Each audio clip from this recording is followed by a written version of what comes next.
Hi friends, welcome back to our channel. Friends, ఈ యొక్క వీడియోలో మెయిన్గా నేను తెలంగాణ రాష్ట్రంలోని అవుట్సోర్సింగ్ అండ్ కాంట్రాక్ట్, అదేవిధంగా పార్ట్ టైం ఉద్యోగుల గురించి మాట్లాడతా. అదేవిధంగా ప్రభుత్వము మనకు అంటే నిరుద్యోగులకు ఎందుకు నోటిఫికేషన్ ఇస్తలేదో మాట్లాడతా. అసలు ప్రభుత్వంలో బడ్జెట్ లేదు, ప్రభుత్వము ఆర్థికంగా చాలా లోడ్ బడ్జెట్లో ఉంది, చాలా అప్పులు ఉన్నాయి. మరి 7-8 లక్షల వరకు అప్పులు చేసిపోయారు గత ప్రభుత్వము. అప్పులు తీర్చడానికి మాకు సమయం సరిపోతుంది, ఇంకా ఆర్థికంగా మేము అట్లా సెట్ అయిపోతున్నాము. ఇంకా నిరుద్యోగుల కోసం కూడా మేము చూస్తున్నాము, నిరుద్యోగులకు కూడా ఉద్యోగాలు ఇవ్వాలని మేము అనుకుంటున్నాము. జాబ్ క్యాలెండర్ కూడా మేము తీసుకురావాలనుకుంటున్నాము. జాబ్ క్యాలెండర్లో ఒక 40,000 ఉద్యోగాలు ముందు ఇవ్వాలనుకుంటున్నాము. అటు తర్వాత మార్చి వరకు 1,00,000 ఉద్యోగాలు భర్తీ చేస్తాం మొత్తంగా అని చెప్పేసి మాట్లాడుతున్న ఆ మాటలలోని లోతైన మర్మము, ఆ మాటల వెనుకున్న వీళ్ళ ఆలోచన ఏంటని చెప్పేస్తా. మెయిన్గా మన వీడియోలోకి వెళ్ళే ముందు అయితే మెయిన్గా మన వీడియోలు చూసిన కొత్త వారు ఎవరైనా ఉంటే సబ్స్క్రైబ్ చేసుకొని చూడండి, లైక్ చేయండి, కామెంట్ని మీ అభిప్రాయాన్ని కామెంట్ ద్వారా తెలియజేసే ప్రయత్నం చేయండి. మెయిన్గా తెలంగాణ రాష్ట్రంలో అవుట్సోర్సింగ్ అండ్ కాంట్రాక్ట్, అదేవిధంగా టైం స్కేల్ ఈ సంబంధించిన ఉద్యోగులు 4,90,000 మంది ఉన్నారు. ఈ 4,90,000 మంది ఉన్నారు. ప్రభుత్వము డైరెక్ట్గా ప్రభుత్వ ఉద్యోగులు డైరెక్ట్ రిక్రూట్మెంట్ ద్వారా, ప్రమోషన్స్ ద్వారా అందరూ కలుపుకుంటే 3.5 లక్షల మంది వీళ్ళు ప్రభుత్వ ఉద్యోగులు ఉన్నారు. నికార్స్ అయిన ప్రభుత్వ ఉద్యోగులు. వాళ్ళు నికార్స్ అంటే నియామకాల ద్వారా జరిగిన ప్రభుత్వ ఉద్యోగులు 3,50,000 మంది వీళ్ళున్నారు. అవుట్సోర్సింగ్ కాంట్రాక్ట్ తదితర అన్నిటిని కలుపుకొని ఉంటే వాళ్ళు 4,90,000 మంది ఉన్నారు. అంటే ఇంచుమించుకు ఒక 8 లక్షల మంది తెలంగాణ రాష్ట్రంలో ఉద్యోగులు ప్రభుత్వానికి సేవలు అందిస్తున్నారు. వాళ్ళందరూ కూడా 4 కోట్ల మంది ప్రజలకి సేవలు అందిస్తున్నారు ప్రభుత్వంలో భాగస్వామ్యమై. అయితే ఇక్కడ విషయం ఏంటంటే, తెలంగాణ రాష్ట్రంలో అంతకుముందు ఒక 6 నెలల క్రితము తెలంగాణ రాష్ట్ర అప్పుడు మనకున్న శాంతికుమారి చీఫ్ సెక్రటరీ గారు ఏం చేసినారంటే, తెలంగాణ రాష్ట్రంలో ఎన్ని శాఖలు ఉన్నాయి, ఆ శాఖలలో పూర్తి స్థాయి ఉద్యోగులు అంటే వాళ్ళందరూ కూడా ప్రభుత్వంలో అంటే రిక్రూట్మెంట్ ద్వారా వచ్చిన ఉద్యోగులు ఎంతమంది ఉన్నారు, అవుట్సోర్సింగ్ ఎంతమంది ఉన్నారు, పార్ట్ టైం ఎంతమంది ఉన్నారు, కాంట్రాక్ట్ ఎంతమంది ఉన్నారు, ఒక లెక్కలంతా తెలుస్తాం. ఈ లెక్కలు తేల్చంగా ప్రభుత్వ ఉద్యోగులు ఎంతమంది ఉన్నారో లెక్క తేలుతుంది. తర్వాత శాఖల వారీగా, విభాగాల వారీగా ఎన్ని ఖాళీలు ఉన్నాయో ఒక లెక్క తేలుతుంది. దాన్ని బట్టి జాబ్ క్యాలెండర్ వేస్తాము, దాన్ని బట్టి ఉద్యోగ నోటిఫికేషన్ వేయడానికి అతి ఈజీగా ఉంటుందని చెప్పేసి దానికి ఒక క్యాబినెట్ సబ్ కమిటీని కూడా పెట్టేసినారు. దానికి ఆఫీసర్ కమిటీ అని కూడా పేరు పెట్టేసినారు. ఆమెకు ఒక 4 అంటే ఈ శాంతికుమారి గారు రిటైర్ చీఫ్ సెక్రటరీ గారు, వారికి ఒక 4 టీంను అంటే ఒక 4 మెంబర్తో ఒక టీంను వాళ్ళకి అక్కడ యాడ్ చేసినారు. మరి ఆ టీం ఎంతవరకు పనిచేసింది, వాళ్ళు ఎంతవరకు పనిచేసినారు, వాళ్ళు ఏమేమి గుర్తించినారు, ఎన్ని డిపార్ట్మెంట్లలో అనుకున్న స్థాయి కంటే, ఇప్పుడు ఉదాహరణకు ఒక స్కూల్ ఎడ్యుకేషన్ డిపార్ట్మెంట్ ఉంది అనుకోండి, అందులో ఎంతమంది కొరత ఉంది, ఉద్యోగుల కొరత అనుకుందాం. అదే మున్సిపల్ డిపార్ట్మెంట్ ఉంది, అక్కడ ఉద్యోగుల కొరత కాదు, ఉన్న ఉద్యోగుల కంటే అధికంగా ఉద్యోగులు ఉన్నారు ఆడ అనుకున్నప్పుడు అలాంటి వాటి భాగాలను అంటే అలాంటి డిపార్ట్మెంట్లను అన్నిటిని గుర్తించి ఎక్కడెక్కడ అధికంగా ఉన్నారో వాళ్ళని తీసి ఇంకొక డిపార్ట్మెంట్లో సర్దుబాటు చేయడం, ఖాళీలు అవసరం అనుకున్న కాడ వాళ్ళని భర్తీ చేయడానికి నోటిఫికేషన్ ఇవ్వడం, ఇలాంటివన్నీ కూడా ఈ కమిటీ నిర్ధారిస్తుంది. ఈ కమిటీ వాటిని గుర్తిస్తుంది అని చెప్పేసి ఆ కమిటీ వేసినారు. కానీ ఇంతవరకు ఆ కమిటీ వేసి దగ్గర 8-9 నెలలు గడుస్తుంది. ఆ కమిటీ ఎలాంటి రిపోర్ట్ ఇచ్చింది, ఏం చేసింది, ఆ కమిటీ ఇంకా మనుగడలు ఉందా, కాలగర్భంలోకి వెళ్ళిపోయిందా అనేది అయితే మనకు తెలియదు. కానీ రీసెంట్గా మనకున్న ఇన్ఫర్మేషన్ ప్రకారము contract, outsourcing and part time ఈ ఉద్యోగులలో 4,90,000 మందిలో ఒక 20,000 మంది బోగస్ అంటే ఆ 20,000 మంది పని చేస్తలేరు. వాళ్ళు ఆన్ ఫీల్డ్లో లేరు, ఆఫ్లైన్లో లేరు, ఆన్లైన్లో లేరు. 20,000 మంది పేర్లతోని ప్రతి సంవత్సరము 2,40,00,000 రూపాయలు మాయమైపోతున్నాయి. 2,40,00,000 రూపాయలు మాయమైపోతున్నాయి అంటే వాళ్ళ శాలరీ ద్వారా తీసుకుంటున్నారు. 20,000 మంది ప్రభుత్వ కాంట్రాక్ట్ ఉద్యోగులుగా, అది అవుట్సోర్సింగ్ ఉద్యోగులుగా, పార్ట్ టైం ఉద్యోగులుగా మేము జాబ్ చేస్తున్నామని చెప్పేసి 20,000 మంది పేర్లతోని ప్రభుత్వ ఖజానా నుండి 2 కోట్ల పై చీలుగు డబ్బు ప్రతి నెలల వాళ్ళ అకౌంట్లోకి వెళ్ళిపోతుంది. గడిచిన 5 సంవత్సరాలలో 10,000 కోట్ల రూపాయలు మొత్తంగా దోచేసుకున్నారు అని చెప్పేసి మనకు తెలిసినది.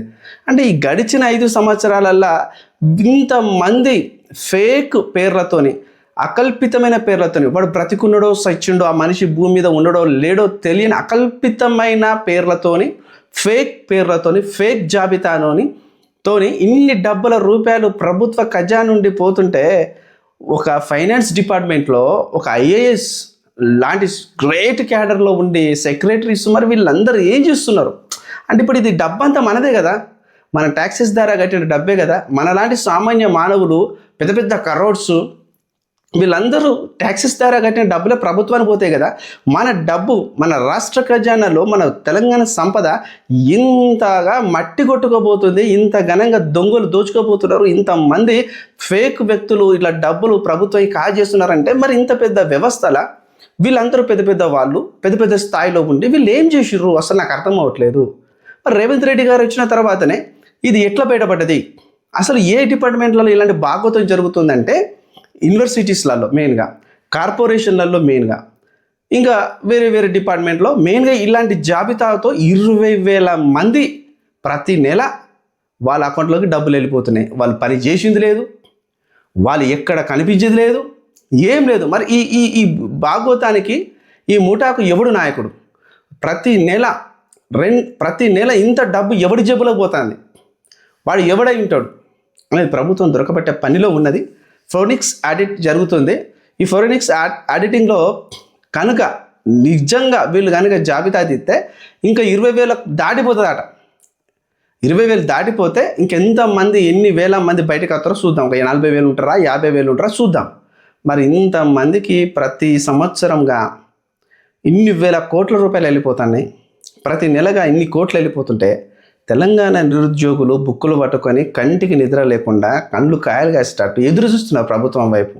మరి వీళ్ళకన్నా కనీసం అవుట్సోర్సింగ్ కిందనో లేకపోతే ఇంకే కిందనో ఏదో విధంగా ఉద్యోగాలు కల్పిస్తే ఇంతమంది ప్రభుత్వానికి సపోర్ట్ చేస్తారు, ఇంతమంది ప్రభుత్వానికి రుణపడి ఉంటారు కదా.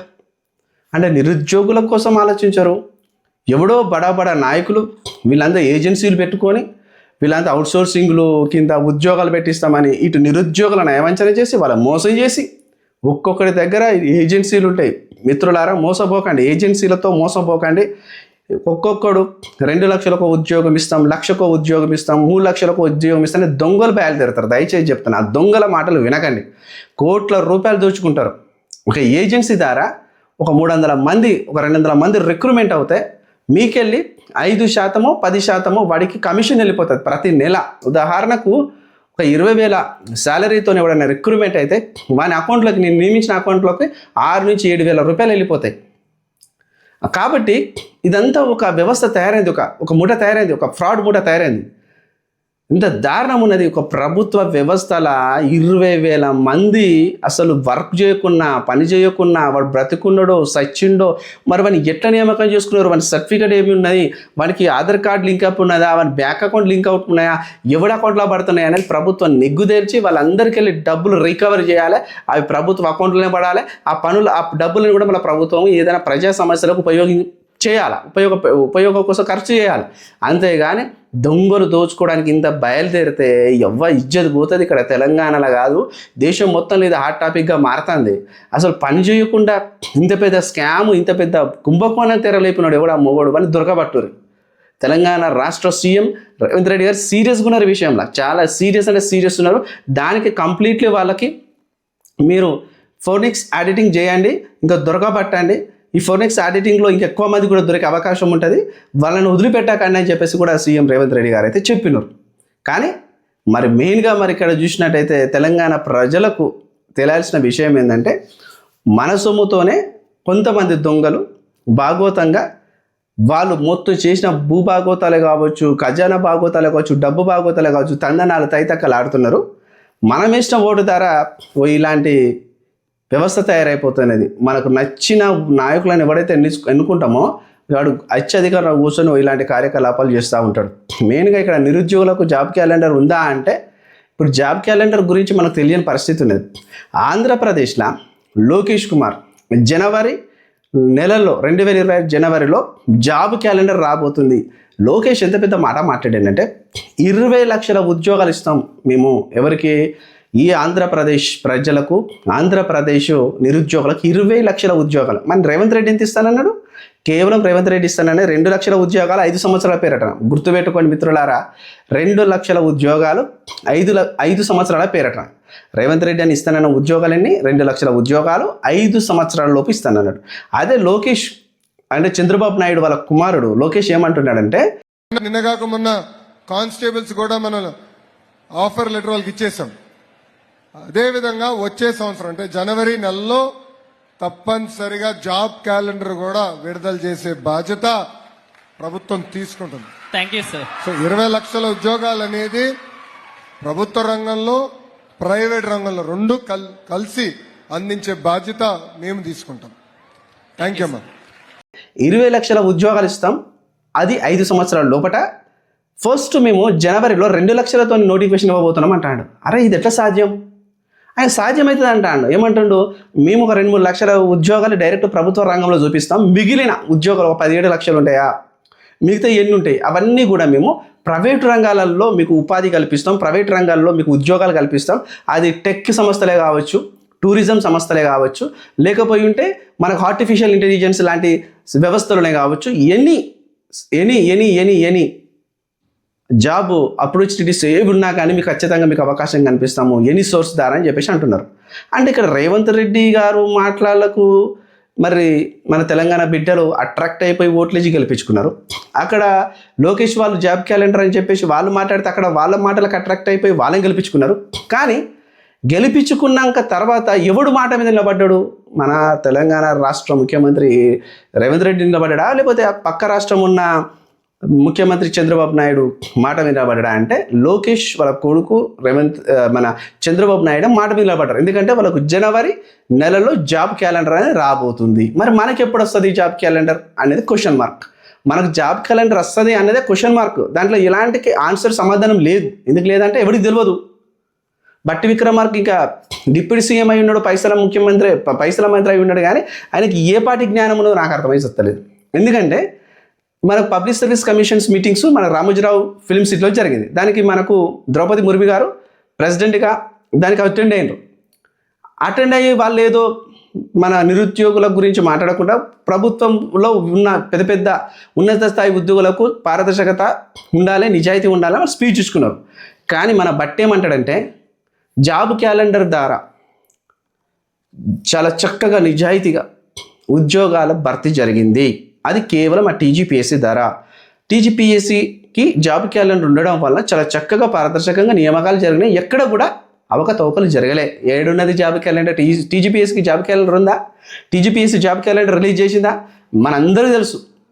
ఇవన్నీ ఒట్టి మాటలు, ఇవన్నీ కూడా పిచ్చి మాటలు, ఇవన్నీ తెలివి తక్కువ మాటలు. జాబ్ క్యాలెండర్ ఇంతవరకు ఎవరు రిలీజ్ చేయలే. తెలంగాణ రాష్ట్రంలో రిలీజ్ చేస్తామన్నోడే పక్కన వేయడు, ఎవడేం ఆలోచన చేస్తలేడు. కానీ అక్కడ ఆంధ్రప్రదేశ్లో లోకేష్ జనవరిలో రాబోతుంది. వాళ్ళ పోలీస్ కానిస్టేబుల్ నోటిఫికేషన్ రాబోతుంది జనవరిలో, వాళ్ళకి డిఎస్సి రాబోతుంది, వాళ్ళకు ఇంకో గ్రూప్ 1, గ్రూప్ 2, గ్రూప్ 3 అన్నీ రాబోతున్నాయి. అక్కడ లోకేష్ చెప్తున్నాడు కనీసం వాళ్ళు 1,00,000 ఉద్యోగాలతో జాబ్ క్యాలెండర్ ప్రకటించబోతున్నారు.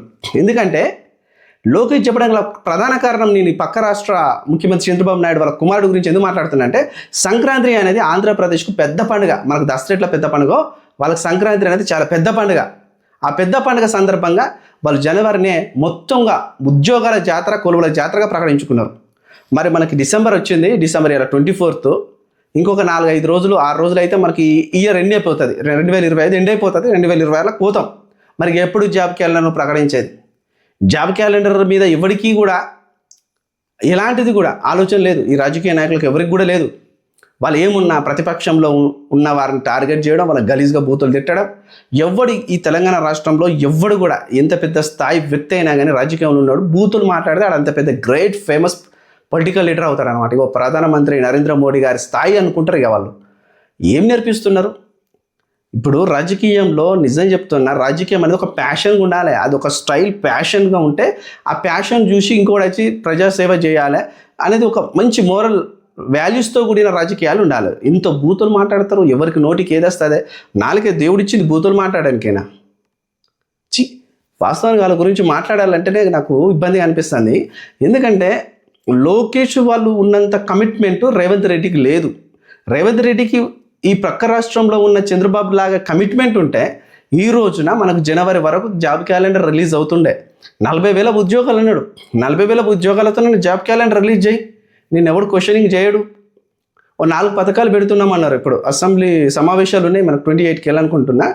మరి ఈ 4 ఉన్నాయి, ఏవి మన పథకాలు అంటున్నారు. అందులో ఒకటి పెన్షన్ పెంపు అంటున్నారు. మరి జాబ్ క్యాలెండర్, నిరుద్యోగ భృతి ఉందా? లేదు, ఏమీ లేదు. ఆ 4గిట్లో ఇంకేదో యువతను అట్రాక్ట్ చేయడానికి, యువతను ఏదో మెస్పరైజేషన్ చేయడానికి ఏదో పెట్టబోతున్నారని చెప్పేసి అంటున్నారు. మరి అది ఏదో ఎందుకు? జాబ్ క్యాలెండర్ రిలీజ్ చేసి 1,00,000 ఉద్యోగాలతో ఫటక్మని చెప్పేసి ఒక నోటిఫికేషన్ వేయండి. 2026 జనవరిలో కొన్ని నోటిఫికేషన్ ఇస్తే 2026 జూన్, జూలై, ఆగస్టు వరకు మొత్తం ఫుల్ఫిల్ చేసేయండి. ఒక 50,000 మంది నిరుద్యోగులు బయటికి వెళ్ళిపోతారు హ్యాపీగా ఉద్యోగాలు సాధించి. ఇప్పుడు గ్రూప్ 1 ద్వారా, గ్రూప్ 2 ద్వారా, గ్రూప్ 3 ద్వారా, డిఎస్సి ద్వారా, హాస్టల్ వెల్ఫేర్ ద్వారా చాలా ఉద్యోగాల ద్వారా దగ్గర ఒక 50,000-60,000 మంది బయటకు వెళ్ళిపోయినారు. ఇంకా మిగతా అడపదడప ఇక్కడ ఒక 50,000-60,000 మంది స్టోర్ అయి ఉన్నారు ఇక్కడ. వాళ్ళందరూ కూడా మొన్నటి వరకు చదివిన బిడ్డలే, వాళ్ళందరూ కూడా మళ్ళీ పుస్తకాలు పట్టుకున్న వాళ్ళే. వాళ్ళకు వేడిన ఒక నోటిఫికేషన్ ఇస్తే వాళ్ళవన్నీ చదివి మళ్ళీ బయటపడతారు. మళ్ళీ ఎవరైనా యంగ్ జనరేషన్స్, నెక్స్ట్ జనరేషన్స్ ఉంటే వాళ్ళకు నువ్వు ఏదైనా నోటిఫికేషన్ ఇచ్చుకోవడానికి కొంత టైం తీసుకోవచ్చు, నో ప్రాబ్లం. ఎందుకంటే ఇక్కడ కొంతమందికి ఏజ్ పెరిగిపోతుంది, ఏజ్ రిలాక్సేషన్ ఏజ్ పెరిగిపోతుంది.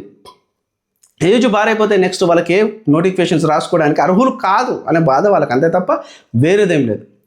వీడియో లెంత్ అయిపోతుంది. వీడియో మొత్తం చూడండి ఫస్ట్ నుండి చివరి వరకు. వీడియో నచ్చినైతే లైక్ చేయండి, కామెంట్ చేసి సబ్స్క్రైబ్ చేయడం మాత్రం. సైనింగ్ ఆఫ్, మీ చిలుక.